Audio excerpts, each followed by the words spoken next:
High students, math study with Chandan sir চ্যানেলে প্রত্যেককে আবারও স্বাগত জানাই। আজকে আমরা যে বিষয়ে আলোচনা করব দ্বাদশ শ্রেণীর গণিতের ওপর ট্রিগোনোমেট্রিক ইনভার্স সার্কুলার ফাংশন বা ত্রিকোণমিতিক বিপরীত বৃত্তীয় অপেক্ষক সমূহ।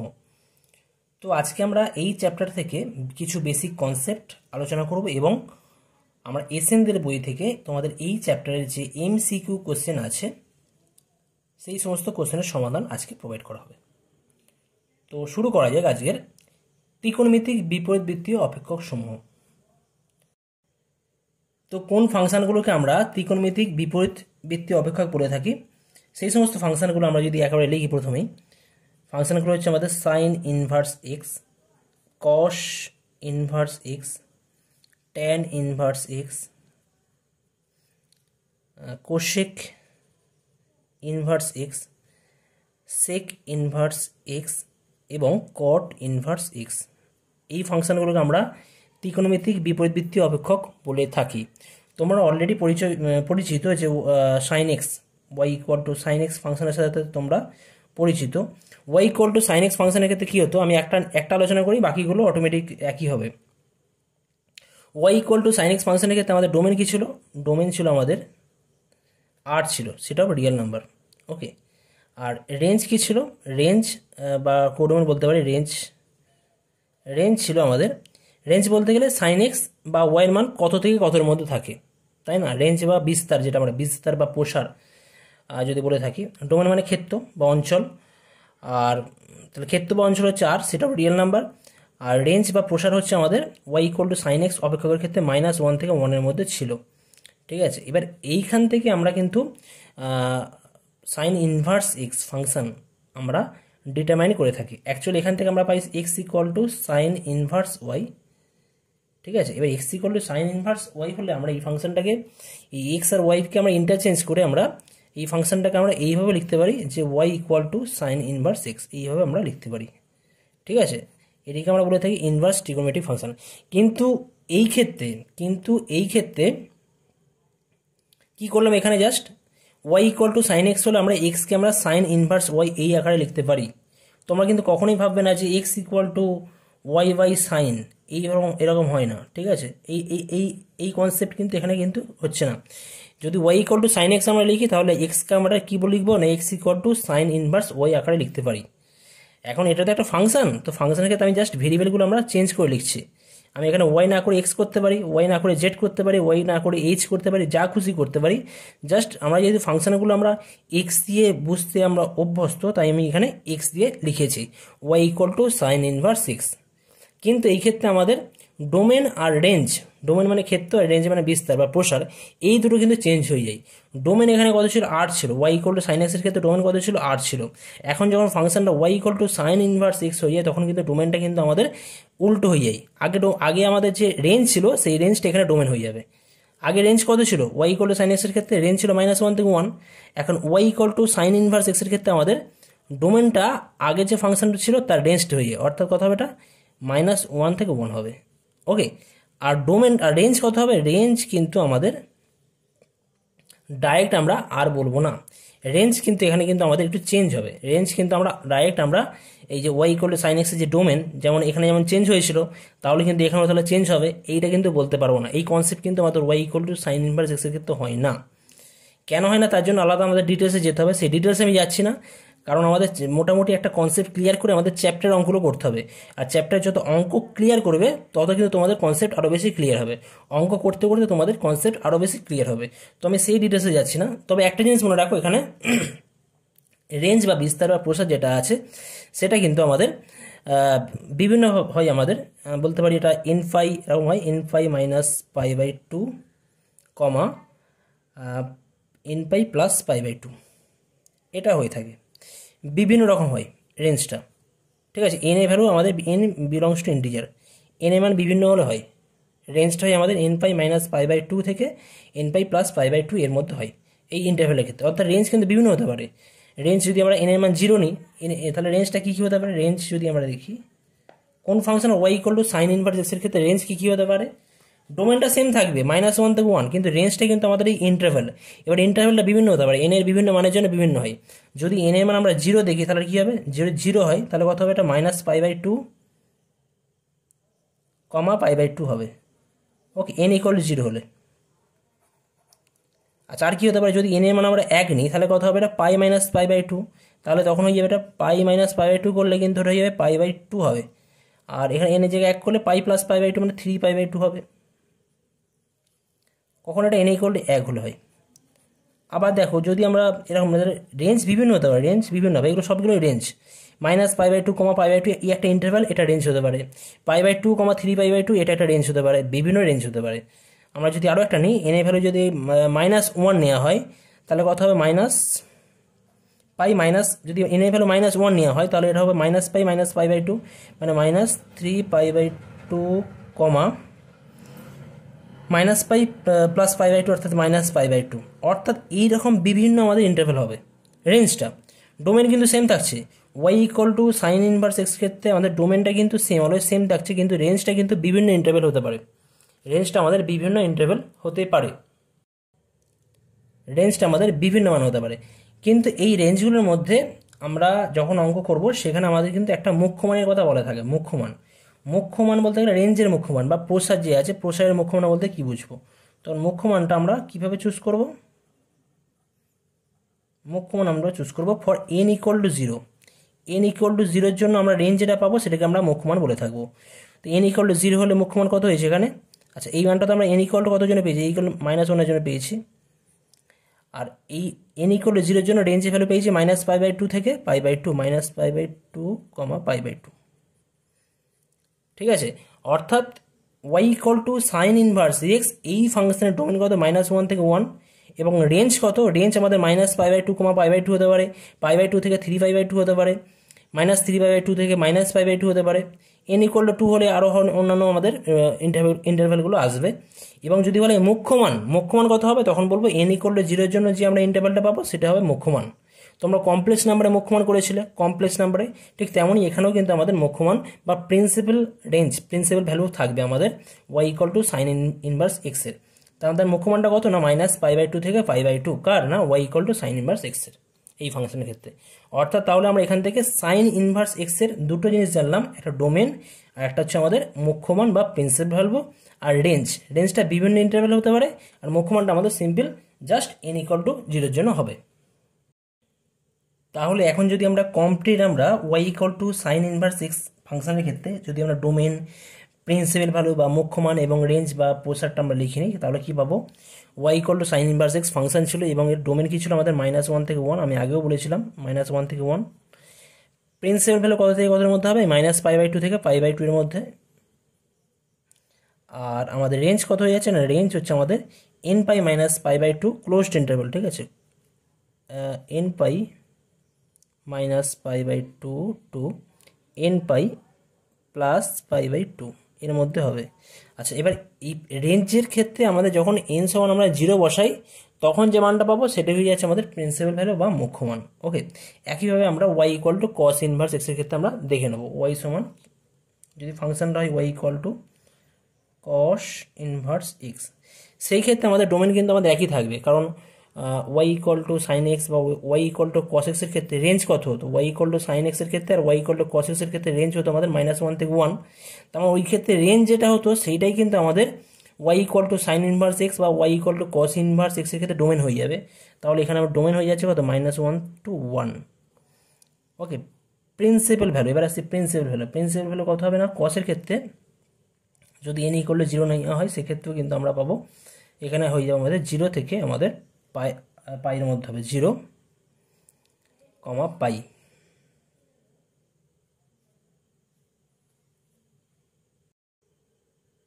এবং এই ক্ষেত্রে আমাদের রেঞ্জ যেটা হয়ে যাবে y = cos ইনভার্স x এর ক্ষেত্রে হবে সেটা 2nπ, 2n + 1π, অথবা একটা হয় 2n - 1π, 2nπ। এখন n = 0 যদি প্রথম ইকুয়েশন, প্রথম যে ইন্টারভ্যাল সেখানে যদি আমরা n = 0 বসাই তাহলে কত হবে, 0, π হবে, আর সেই 0, πটা হয়ে যাবে আমাদের প্রিন্সিপাল ভ্যালু। ওকে, আর n = 0 এইখানে যদি বসাই সেখানে আমরা ওখানে n = 0 বসালে আমরা -π, এখানে 0 পাবো।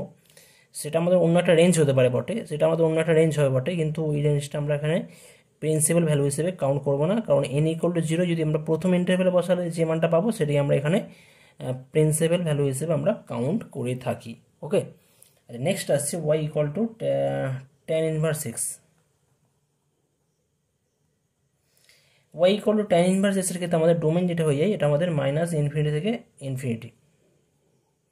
কারণ তোমরা দেখে থাকবে যখন আমরা করেছিলাম y equal to tan x ফাংশনের ক্ষেত্রে আমাদের রেঞ্জ হতো মাইনাস ইনফিনিটি থেকে ইনফিনিটি হয়ে যেত। তো এই ক্ষেত্রে আমাদের সেই যে ওখানে যে রেঞ্জ ছিল এখানে সেটা আমাদের ডোমেন হবে, তাহলে মাইনাস ইনফিনিটি থেকে ইনফিনিটি। আর আমাদের এখানে প্রিন্সিপাল ভ্যালু যেটা হয়ে যায় মাইনাস π/2 থেকে π/2, এটা আমাদের প্রিন্সিপাল ভ্যালু হবে মাইনাস π/2 থেকে π/2 ওপেন ইন্টারভ্যাল, এটা আমাদের খেয়াল রাখতে হবে। আরেকটা কি আছে আমাদের এখানে আমাদের রেঞ্জ করা হবে, রেঞ্জটা এক্ষেত্রে আমাদের রেঞ্জ যেটা হয়ে যাবে আমাদের y equal to sine inverse x এর ক্ষেত্রে যেটা ছিল সেটাই হবে, সেখানে এখানে সেটা ক্লোজড ইন্টারভ্যাল ছিল, এখানে আমাদের ওপেন ইন্টারভ্যাল হবে n pi minus π/2 n pi plus π/2। n এর মান বিভিন্ন হতে পারে, n এর বিভিন্ন মানের জন্য আমরা বিভিন্ন ফাংশনের বিভিন্ন গ্রাফ আমরা পাবো, ঠিক আছে। n এর মান 0 যদি হয়ে যায় তখন আমাদের ভ্যালু কত হয়ে যাবে, ইন্টারভ্যালটা হয়ে যাবে আমাদের রেঞ্জ হয়ে যাবে মাইনাস π/2 π/2, আর n ইকুয়াল টু 0-তে যে ভ্যালুটা পাই সেটা হয়ে যায় আমাদের প্রিন্সিপাল ভ্যালু। নেক্সট আসছি y equal to cot inverse x. এই ক্ষেত্রেও আমাদের ডোমেন যেটা আছে মাইনাস ইনফিনিটি থেকে ইনফিনিটি হবে, ঠিক আছে। এবং আমাদের রেঞ্জ বা প্রসার কথা হবে, রেঞ্জ বা প্রসার যেটা আছে এটাও একই হবে, সেম টু সেম, একটু চেঞ্জ হবে রেঞ্জ বা প্রসার, সরি। প্রিন্সিপাল ভ্যালু যেটা আছে, প্রিন্সিপাল ভ্যালু এই ক্ষেত্রে হবে আমাদের 0 থেকে পাই এর মধ্যে হবে, ঠিক আছে, 0 থেকে পাই।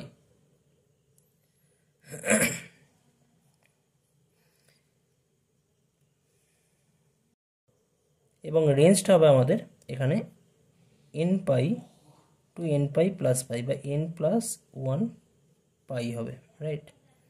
এখন এই জায়গাতে যদি আমরা n ইকুয়াল টু 0 বসাই তাহলে কত হয়ে যাবে, n ইকুয়াল টু 0 বসালে এটা আমাদের 0 আর এখানে পাই হবে, তাহলে সেই যে মানটা পাবো সেই মানটা হয়ে যাবে আমাদের y equal to cot inverse x ফাংশনের আমাদের প্রিন্সিপাল ভ্যালু।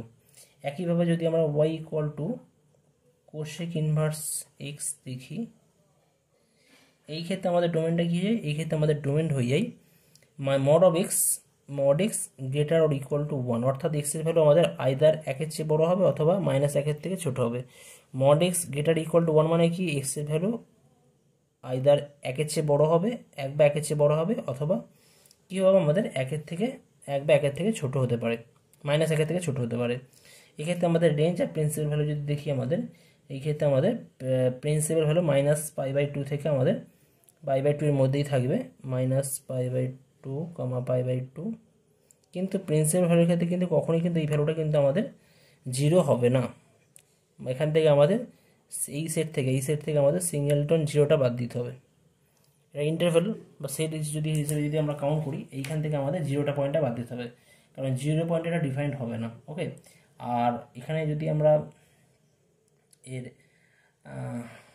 রেঞ্জ দেখি, রেঞ্জ যেটা হয়, রেঞ্জ আমাদের y equal to sine inverse এক্সের ক্ষেত্রে যে রেঞ্জ ছিল সেই রেঞ্জই কিন্তু এখানে আমরা অ্যাপ্লাই করে থাকবো। তো সেটা কত হয়ে যাবে আমাদের n pi minus π/2 n pi plus π/2। একইভাবে যদি y ইকুয়ালটা আমরা সেক ইনভার্স এক্স দেখি, সেক্ষেত্রে আমাদের ডোমেন হবে mod x greater equal to 1, তার মানে কি আমাদের ডোমেনের ভ্যালুটা হবে আইদার 1-এর চেয়ে বড় অথবা -1-এর থেকে ছোট। একবার 1 এবং -1 পয়েন্টটাকে নিয়েই বলতে পারি, বা এটাকে আমরা যদি এইভাবে আমরা বলতে পারি, ডিফাইন করতে পারি minus infinity -1 closed interval union 1 to infinity, এটাকে আমরা এইভাবেও লিখতে পারি, ওকে।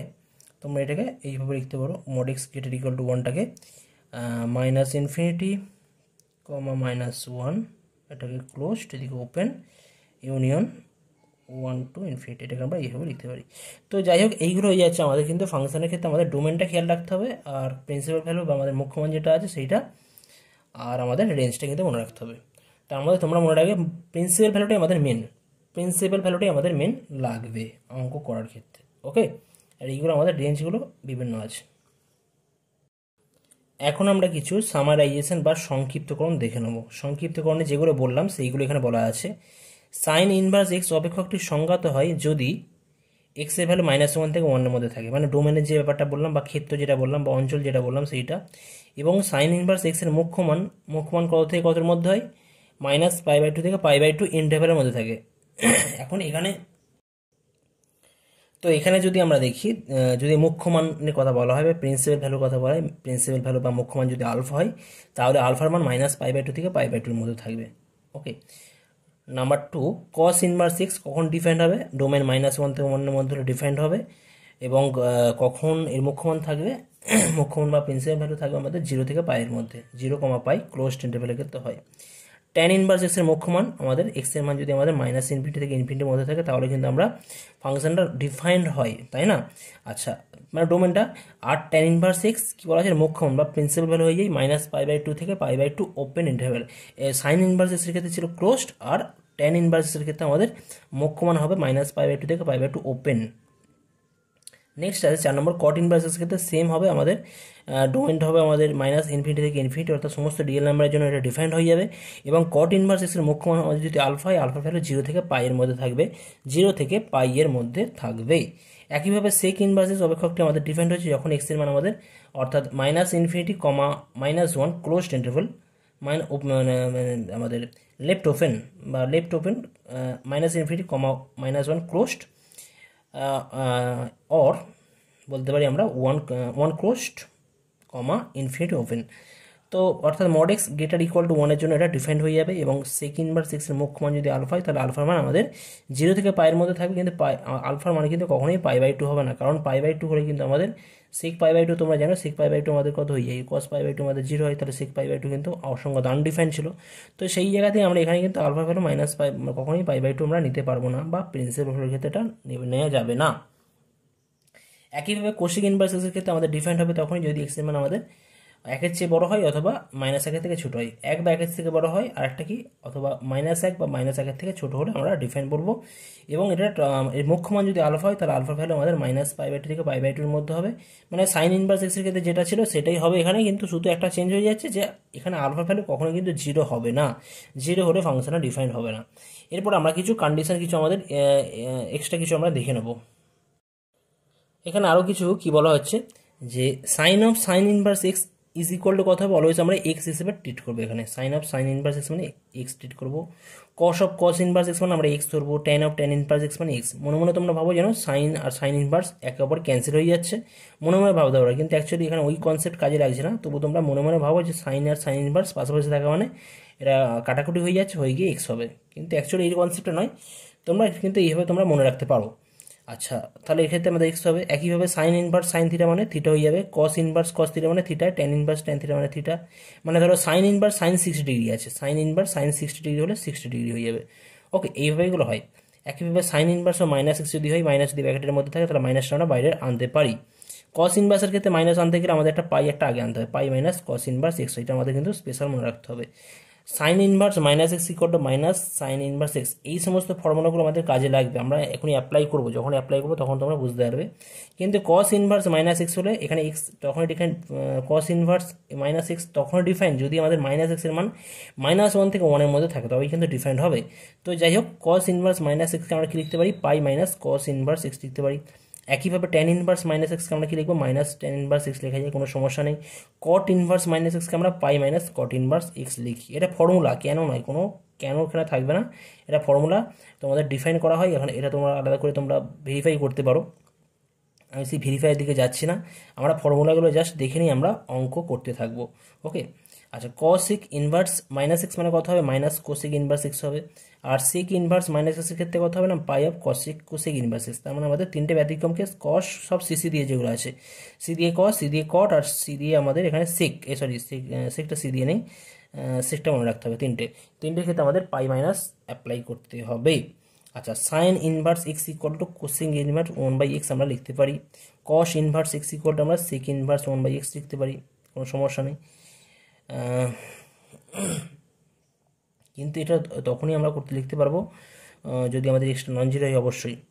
আবার বলা আছে যে tan inverse x equal to cot inverse 1/x, মানে তিনটে, এই যে প্রথম দ্বিতীয় তিনটে তখনই আমাদের স্যাটিসফাই হবে যদি আমাদের এক্স পজিটিভ হয়, তখনই কিন্তু আমরা এইভাবে লিখতে পারবো। এবং tan inverse x equal two আমরা লিখতে পারি কট ইনভার্স 1/x মাইনাস পাই, যখন এক্স লেস দেন 0 হবে। এক্স লেস দেন 0 হলে তখন কিন্তু আমরা tan inverse x equal to cot inverse 1/x minus পাই লিখবো। তখন কিন্তু আমরা tan inverse x equal to cot inverse 1/x লিখতে পারবো না, তখন আমরা লিখবো tan inverse x equal to cot inverse 1/x minus পাই, যখন এক্স লেস দেন 0। এটা আমাদের খেয়াল রাখতে হবে। আচ্ছা, আরও কি ফর্মুলা আছে? Sine inverse x plus cos inverse x. Next কি আছে? নেক্সট আছে কোশ্চেন আমাদের 12, next 12। Sine inverse x plus cos inverse x equal to π/2 হবে তখনই যখন আমাদের এক্স মানে আমাদের সাইন ইনভার্স এক্স আর কস ইনভার্স এক্স কখন ডিফাইন্ড হয়, মানে ডোমেন কখন? ডোমেন আছে -1 থেকে 1, অর্থাৎ এক্স এর ভ্যালু -1 থেকে 1 এর মধ্যে হলে তখন কিন্তু এর ভ্যালু হবে π/2। Tan inverse x plus cot inverse x is equal to π/2 কখন হয়? ট্যান ইনভার্স এক্স কখন ডিফাইন্ড হয়? যদি এক্স এর ভ্যালু যে কোনো রিয়েল নাম্বার হয়, অর্থাৎ -∞ থেকে ইনফিনিটির মধ্যে থাকলে এটা হবে। Sec inverse x plus cosec inverse x is equal to π/2, এটাও হবে কখন? যদি আমাদের এক্স এর value mod of x greater or equal to 1 হয়, অর্থাৎ এক্স এর ভ্যালু আইদার 1 বা 1 এর থেকে বড়, অথবা -1 অথবা -1 এর থেকে ছোট হলেই কিন্তু এটা আমরা ডিফাইন করতে পারি। আচ্ছা, নেক্সট আছে আমাদের মোস্ট ইম্পর্টেন্ট ফর্মুলা আমাদের tan inverse x plus tan inverse y equal to tan inverse x plus y by 1 - x/y। Just ফর্মুলাগুলো তোমরা কিন্তু কেয়ারফুলি খাতায় নোট ডাউন করে লিখে রাখবে, প্র্যাকটিস করে রাখবে। আর দেওয়া আছে এখানে ট্যান ইনভার্স এক্স ও ট্যান ইনভার্স ওয়াই এর মুখ্য মান, ট্যান ইনভার্স এক্স ও ট্যান ইনভার্স ওয়াই এর মুখ্য মানে কিন্তু আমরা কিন্তু এই ফর্মুলা অ্যাপ্লাই করব। ট্যান ইনভার্স এক্স এর মুখ্য মান কত হয়? ট্যান ইনভার্স এক্স এর মুখ্য মান কিন্তু আমাদের -π/2 থেকে π/2 এর মধ্যে ওপেন ইন্টারভ্যাল হয়। ওকে, আচ্ছা, tan inverse x minus tan inverse y কিন্তু আমাদের ফর্মুলা কী হবে না? Tan inverse x minus 1/1 plus xy। এগুলো আলাদা করে তোমাদের প্রুফ রয়েছে, প্রুফগুলো পরীক্ষায় অত প্রমাণ করতে দেয় না, যদিও প্রমাণ করতে দেয়। আমি যখন তোমাদের এক্সারসাইজের অঙ্কগুলো সলভ করব তখনই কিন্তু ডিটেলসে আলোচনা করব। ওকে, নেক্সট আসছি সাইন ইনভার্স এক্স, মানে ট্যান ইনভার্স এক্সের যোগের ক্ষেত্রে ফর্মুলা এটা, বিয়োগের ক্ষেত্রে ফর্মুলা এটা। Sine inverse x plus sine inverse y formula কী হবে? Sine inverse x into root over of 1 - y² plus y into root over of 1 - x²। Just formula তোমরা খেয়াল রাখবে। একইভাবে মাইনাসের ক্ষেত্রে ফর্মুলা আছে আমাদের একই। আর কস ইনভার্স এক্সের ক্ষেত্রে আমাদের cos inverse x y minus root over of 1 - x² into 1 - y²। একইভাবে আমাদের ফর্মুলাগুলো পড়বে। আরও কিছু ইম্পর্টেন্ট ফর্মুলা আছে আমাদের।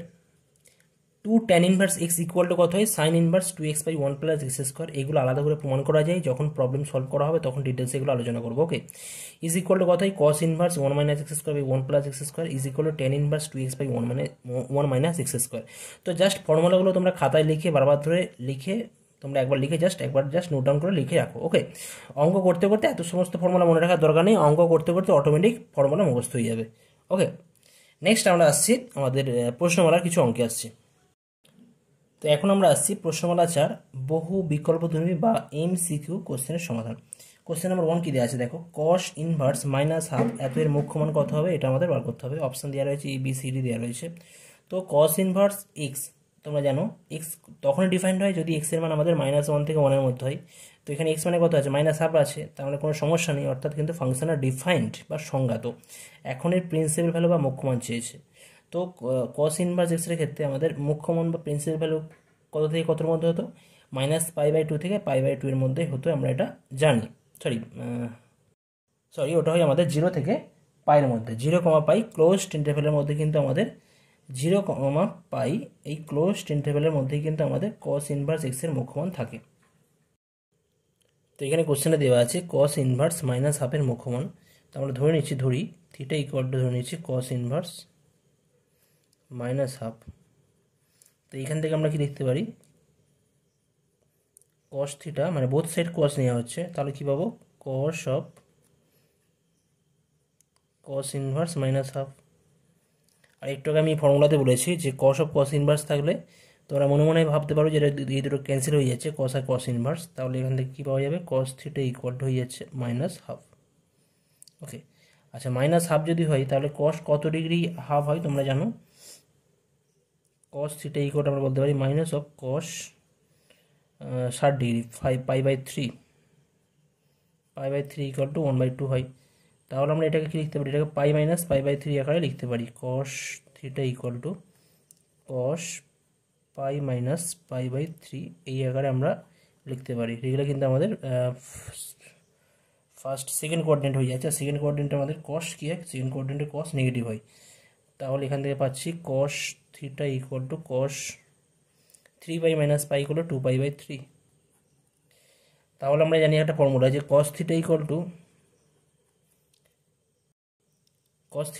কস আলফা যদি হয় এবং আলফার ভ্যালু যদি আমাদের 0 থেকে পাইয়ের মধ্যে থাকে, 0 lesser equal to alpha lesser equal to pi, তাহলে এখান থেকে বলা যায় থিটা ইকুয়াল টু কি হয় না 2n π প্লাস মাইনাস আলফা। এটা আমাদের ফর্মুলা আছে, ক্লাস 11-এ তোমরা করেছো। তো সেই জায়গা থেকে এখানে বলতে পারছি যে আলফার ভ্যালু 0 থেকে পাইয়ের মধ্যে রয়েছে, এটা π/3 60 ডিগ্রি মানে 120 degree, 120 degree belongs to 0 to π এই ইন্টারভ্যালের মধ্যে রয়েছে। তাহলে এখান থেকে বলতে পারি থিটা ইকুয়াল টু কত হবে না 2n π প্লাস মাইনাস 2π/3। ওকে, এখন আমাদের কি চেয়েছে এখানে, তার মানে এখন এন এর মান তো এন বিলংস টু ইন্টিজার, অর্থাৎ এনটা হচ্ছে ইন্টিজার, অর্থাৎ এন এর বিভিন্ন মানের জন্য আমরা থিটার বিভিন্ন মান পাবো। কিন্তু এখানে মুখ্য মান যেহেতু বলা হয়েছে, তাহলে আমরা n equal to 0, n equal to 0তে কথা হবে, n ইকুয়াল টু 0তে আমরা পাবো থিটা ইকুয়াল টু 2π/3। আর 2π/3 কিন্তু আমাদের মুখ্য মান হয়ে যাবে, কারণ 2π/3 আমাদের 0 থেকে পাইয়ের মধ্যেই রয়েছে, 0, π ক্লোজড ইন্টারভ্যালের মধ্যে কিন্তু আছে। ওকে, তাহলে এখানে আমাদের অ্যান্সার কথা হয়ে যাচ্ছে 2π/3। তাহলে যে অপশানগুলো দেওয়া রয়েছে তার মধ্যে এখানে অপশান বি এখানে সঠিক অ্যান্সার হবে, কারণ 2π/3 আমাদের 0, π ক্লোজড ইন্টারভ্যালের মধ্যেই আছে। নেক্সট আসছি কোসেক ইনভার্স -√2, এত এর মুখ্য মান নির্ণয় করতে হবে। তো ধরে নেওয়া হচ্ছে যে theta equal to cosec inverse -√2। তাহলে আগের মতনই যদি আমরা উভয় পক্ষে আমরা কোসেক অ্যাড করি, তাহলে পাবো cosec theta is equal to cosec of cosec inverse -√2। তার মানে এই জায়গা থেকে পাওয়া যাবে কত না cosec theta equal two -√2, right. Just cosec inverse তোমরা মনে মনে ভাবতে পারো, দুটো ক্যান্সেল হয়ে যাচ্ছে, তাহলে এখানে ভালো পড়ে থাকে -√2 is equal to cosec theta equal two -√2 মানে কত হয় মাইনাস, আমরা জানি কোসেক এটা হয় π/4 45 ডিগ্রি, রাইট। তার মানে এটা হয়ে যাচ্ছে আমাদের cosec theta equal to cosec -π/4 আমরা রাখতে পারি। ওকে, আচ্ছা এখন আমরা একটা ফর্মুলা জানি, কি ফর্মুলা আছে না কোসেক থিটা ইকুয়াল যদি কোসেক আলফা হয়, cosec theta equal to cosec alpha হলে আমাদের ফর্মুলা কী হয় না theta equal to n π plus plus -1 whole to the power n into alpha, যেখানে আলফার ভ্যালু কত থেকে কতের মধ্যে থাকে না -π/2 less or equal to alpha less or equal to π/2 হয়, এবং alpha not equal to 0। Alpha value 0 হলেও চলবে না, সেক্ষেত্রে আমাদের ফর্মুলা কি হয় cosec theta equal to cosec alpha হলে theta equal to n π plus -1 whole to the power n alpha হবে। তাহলে এখান থেকে পাচ্ছি থিটা ইকুয়াল মানে থিটার সাধারণ মান বা জেনারেল ভ্যালু হবে আমাদের n π plus -1 whole to the power n into alpha মানে কথা -π/4 আছে, এখানে -π/4 কিন্তু আমাদের -π/2 থেকে π/2 এর মধ্যে আছে বলে আমরা এই ফর্মুলা অ্যাপ্লাই করলাম, এবং আলফা নট ইকুয়াল টু 0 ওই জন্য আমরা ফর্মুলা অ্যাপ্লাই করলাম। এটা হচ্ছে জেনারেল ভ্যালু। যদি আমাদের বলতে যে কোসেক ইনভার্স -√2 এর জেনারেল ভ্যালু বার করো, তখন আমরা জেনারেল ভ্যালু আমরা এটা বার করতে পারতাম। এখন যদি প্রিন্সিপাল ভ্যালু বলা আছে বা মুখ্য মান, তাহলে আমরা কী করবো n equal to 0, n equal to 0তে আমরা মুখ্য মান পাবো। মুখ্য মান কত হয়ে যাবে থিটা ইকুয়াল টু 0 বসালে এটা হয়ে যাবে 0 প্লাস 1 ইন্টু -π/4। তাহলে আমাদের অ্যান্সার কত হয়ে যাচ্ছে -π/4 অ্যান্সার। অর্থাৎ আমাদের যে অপশান দেওয়া আছে তার মধ্যে এখানে অপশান এ এখানে সঠিক অ্যান্সার হয়ে যাবে। কেমন? নেক্সট আসছে কোশ্চেন নাম্বার 3। কোশ্চেন নাম্বার 3 দেওয়া আছে কট ইনভার্স 1/√3, এত এর মুখ্য মান চেয়েছে। তো তোমরা থিটা ধরে theta equal to cot inverse 1/√3। তো আগের মতনই সিম্পল, এখানে থেকে আমরা পাবো কট থিটা ইকুয়াল টু কত হবে 1/√3। জাস্ট এমসিকিউ, তো আমরা জাস্ট এমনি করছি। তাহলে কট থিটা ইকুয়াল টু 1/√3 মানে আমরা জানি এটা হয়ে যাবে কট 60 ভ্যালু 1/√3 হয়, তাহলে এটা হবে কট π/3, রাইট। আমরা এখান থেকেই প্রিন্সিপাল ভ্যালু বার করতে পারি, কিন্তু আমি জাস্ট এক্সপ্লেন করে নিচ্ছি, ওই জন্য একটু দেরি হয়ে যাচ্ছে। তো কট থিটা একটা তোমরা ফর্মুলা জেনে রাখবে যে কট থিটা ইকুয়াল টু যদি কট আলফা হয়, কট আলফা, তাহলে আলফা ইকুয়াল টু কথা হবে n π প্লাস আলফা হবে, ঠিক আছে। Theta equal to n π plus alpha হবে, যেখানে আমাদের আলফার ভ্যালু থাকবে, আলফাটা হতে হবে আমাদের -π/2 থেকে π/2 এর মধ্যে থাকবে এবং আলফা নট ইকুয়াল টু 0 হতে হবে, মানে আলফাটা কিন্তু -π/2 থেকে π/2 এর মধ্যে থাকবে, কিন্তু কখনোই কিন্তু 0 হবে না। যদি হয় তাহলে আমরা এখান থেকে cot theta equal to cot alpha, তো এখানে আলফার ভ্যালু আমাদের -π/2 থেকে π/2 এর মধ্যেই রয়েছে, π/3 যেহেতু, তাহলে আমরা এখান থেকে ফর্মুলা অ্যাপ্লাই করলে থিটার জেনারেল ভ্যালু পাবো, cot ইনভার্স 1/√3 জেনারেল ভ্যালু পাওয়া যাচ্ছে কত, theta equal two nπ plus π/3, কারণ এখানে π/3 কত থেকে কতর মধ্যে আছে, π/3 -π/2 থেকে π/2 এর মধ্যে রয়েছে। আচ্ছা, যদি জেনারেল আমাদের এখন যদি আমাদের প্রিন্সিপাল ভ্যালু বা মুখ্য মান নির্ণয় করতে হয় তখন কী হবে না, n ইকুয়াল টু 0তে আমরা মুখ্য মান পেয়ে যাবো, n ইকুয়াল টু 0তে কত হবে, থিটা ইকুয়াল টু π/3, তাহলে এটাই আছে আমাদের cot ইনভার্স 1/√3 মুখ্য মান। আর cot ইনভার্স x এর আমাদের মুখ্য মান আমরা জানতাম 0 থেকে π এর মধ্যে দরকার, 0 থেকে π এর মধ্যে, তো এই ভ্যালুটা কিন্তু 0 থেকে π এর মধ্যেই রয়েছে, তাহলে আমাদের যে অপশান দেওয়া আছে তার মধ্যে এখানে অপশান সি এখানে সঠিক অ্যান্সার হয়ে যাবে। ওকে, নেক্সট আসছি কোশ্চেন নাম্বার 4। কোশ্চেন নাম্বার 4-এ কি বলা আছে যে tan ইনভার্স -√3 এত এর মুখ্য মান নির্ণয় করতে হবে। তো আমরা থিটা ইকুয়াল ধরে নিচ্ছি tan ইনভার্স -√3, তাহলে এখান থেকে পাওয়া যাবে কত না, tan থিটা ইকুয়াল টু -√3। আচ্ছা, tan কত ডিগ্রি ভ্যালু √3 হয়, tan 60 ডিগ্রি ভ্যালু √3 হয়, তাহলে tan থিটা ইকুয়াল টু আমরা কি লিখতে পারি, tan theta equal -tan π/3। Okay, আচ্ছা, this implies tan theta equal to tan of -π/3 আমরা লিখতে পারি, কারণ tan of -θ equal to -tan theta হয় আমরা জানি। তো এখন তাহলে tan theta equal tan alpha পাচ্ছি। আচ্ছা, tan থিটা ইকুয়াল টু যদি tan আলফা হয় তাহলে একটা ফর্মুলা আছে, কি ফর্মুলা না, থিটা ইকুয়াল টু হবে আমাদের nπ প্লাস আলফা হবে, যখন আমাদের আলফার value -π/2 less than alpha less than π/2, অর্থাৎ আলফার ভ্যালু যদি আমাদের -π/2 থেকে π/2 এর মধ্যে থাকে তাহলে থিটা ইকুয়াল টু কত হবে না, nπ প্লাস আলফা হবে। তো এখানে আমাদের -π/3 যে টার্মটা আছে, তো এখানে আমাদের -π/3 যে ভ্যালু আছে এই ভ্যালুটা কিন্তু আমাদের -π/2 থেকে π/2 এর মধ্যে রয়েছে, তাহলে আমরা এখান থেকে tan theta equal tan alpha যে formula, theta equal nπ plus alpha, এই ফর্মুলা আমরা এখানে অ্যাপ্লাই করতে পারি। থিটা ইকুয়াল কত হবে না, nπ প্লাস ব্র্যাকেটে -π/3, তাহলে এটা কি হয়ে যাচ্ছে না, থিটা অর্থাৎ tan ইনভার্স -√3 জেনারেল ভ্যালু বা সাধারণ মান কত হয়ে যাবে, nπ প্লাস -π/3, যেখানে n বিলংস টু ইন্টিজার, যেখানে আমাদের ইন্টিজার হতে পারে। এখন যদি আমাদের প্রিন্সিপাল ভ্যালু বলে তাহলে প্রিন্সিপাল ভ্যালু কথা for n equal to 0, n equal to 0তে প্রিন্সিপাল ভ্যালু হয়ে যাবে theta equal to n equal 0 বসানো -π/3। ওকে, তাহলে প্রিন্সিপাল ভ্যালু কত হয়ে যাচ্ছে আমাদের -π/3, তাহলে যে অপশানে আমাদের দেওয়া রয়েছে তার মধ্যে অপশান ডি এখানে সঠিক অ্যান্সার হয়ে যাচ্ছে।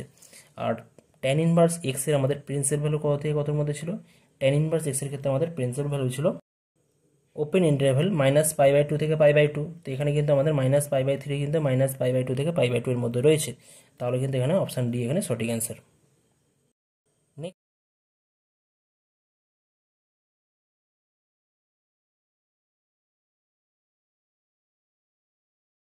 ইনভার্স -1/√3, রাইট, তাহলে এখান থেকে কী পাওয়া যাবে, cot থিটা ইকুয়াল টু -1/√3 হবে। তাহলে আগের মতনই ফর্মুলা করবো, এখান থেকে cot থিটা ইকুয়াল আমরা কী বলতে পারি, cot মাইনাসটা আমি একেবারে ভিতরে রাখছি -π/3, কারণ cot π/3 1/√3 হয়, আর cot অফ -π/3 করলে আমরা -1/√3 পাবো, রাইট। আচ্ছা, এখন আমরা একটা ফর্মুলা জানি যে cot থিটা ইকুয়াল টু যদি cot আলফা হয়, cot theta equal to cot alpha, তাহলে থিটা ইকুয়াল টু কী হয় না, nπ প্লাস আলফা হবে, যখন থিটা আলফার ভ্যালু আমাদের 0 less than alpha less than pi, অর্থাৎ আলফার ভ্যালু 0 থেকে পাইয়ের মধ্যে থাকবে। আমি কোশ্চেন নাম্বার 3তে বলেছিলাম যে আলফার ভ্যালু -π/2 থেকে π/2 এর মধ্যে, ওটা কিন্তু -π/2 থেকে π/2 এর মধ্যে হবে না, 0 থেকে পাইয়ের মধ্যে থাকতে হবে, তবে কিন্তু হবে, রাইট, ওটা তোমরা কারেকশন করে নেবে। আলফা ভ্যালু 0 থেকে পাইয়ের মধ্যে থাকলে cot থিটা ইকুয়াল যদি cot আলফা হয় তাহলে থিটার ভ্যালু হয় nπ প্লাস আলফা, এটা আমাদের জেনারেল ভ্যালু। তাহলে এখান থেকে আমরা বলবো cot থিটা ইকুয়াল টু, এখানে যে আমাদের ভ্যালুটা আছে -π/3 কিন্তু আমাদের নেগেটিভ, তাহলে 0 থেকে পাইয়ের মধ্যে থাকছে না, তাহলে এটাকে চেঞ্জ করতে গেলে আমরা কী করবো, এটাকে আমরা এর সাথে প্লাস পাই আমরা অ্যাড করছি, cot মানে পাই প্লাস সেই পাই মাইনাস π/3, পাই অ্যাড করলাম, এটা অ্যাড করলে সেম ভ্যালু পাবো, তাহলে cot থিটা ইকুয়াল হয়ে যাবে কত না, cot অফ 2π/3, কারণ পাই মানে সেকেন্ড কোয়াড্রেন্টে cot তো নেগেটিভ হয়, তাই না, সেকেন্ড কোয়াড্রেন্টে cot নেগেটিভ হয়, তাহলে cot π/3 হয়ে যাবে। তাহলে এই জায়গা থেকে পাওয়া যাবে, আমরা পাচ্ছি তাহলে cot theta equal cot alpha, এখন আলফার ভ্যালু কত আছে 2π/3 মানে 120 ডিগ্রি 120 ডিগ্রি, আর 120 ডিগ্রি আমাদের 0 থেকে পাইয়ের মধ্যেই রয়েছে, অসুবিধা নেই। তাহলে আমরা এখন এই ফর্মুলা অ্যাপ্লাই করতে পারি। তাহলে থিটার জেনারেল ভ্যালু কত হয়ে যাবে না, থিটার জেনারেল ভ্যালু হয়ে যাচ্ছে nπ প্লাস 2π/3।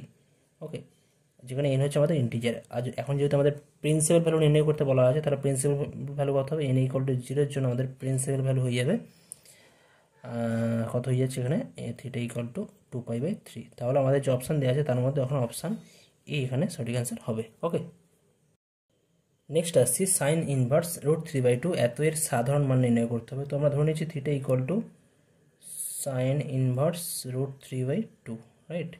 তাহলে এখান থেকে কী বলতে পারি যে সাইন থিটা হয়ে যাবে, সাইন থিটা √3/2 হয়ে যাচ্ছে। এখন √3/2 কত হয় না, সাইন 60 ডিগ্রি, অর্থাৎ সাইন থিটা π/3 হলে হবে, অর্থাৎ সাইন থিটা সাইন π/3। এখন আমরা ফর্মুলা জানি, কি ফর্মুলা জানি, সাইন থিটা যদি সাইন আলফা হয় এবং আলফার ভ্যালু যদি আমাদের -π/2 ≤ আলফা ≤ π/2 হয়, তাহলে এখান থেকে পাই theta nπ plus -1 n × alpha, এই ফর্মুলা হয়। তাহলে এখান থেকে আমরা থিটার জেনারেল ভ্যালু পেয়ে যাচ্ছি কত না, nπ প্লাস -1 n × π/3। এখানে আমরা দেখে নেব π/3টা আমাদের -π/2 থেকে π/2 এর মধ্যে আছে কিনা। π/3 ভ্যালু 60 ডিগ্রি হয়, আর 60 ডিগ্রি আমাদের -90 থেকে 90 এর মধ্যেই আছে। তাহলে আমাদের যে অপশান দেওয়া আছে তার মধ্যে nπ প্লাস -1 n π/3, তাহলে এটা আমাদের অপশান বি আছে, অপশান বি এখানে সঠিক অ্যান্সার হয়ে যাচ্ছে। নেক্সট আসছি কস ইনভার্স -1 এর সাধারণ মান। তো ওটা আমি ধরে নিচ্ছি থিটা = কস ইনভার্স -1, তাহলে এখান থেকে পাওয়া যাবে কস থিটা = -1, তাহলে এখান থেকে পাওয়া যাবে কস থিটা = কস পাই। ওকে, কস পাই মানে আমাদের -1 হয়।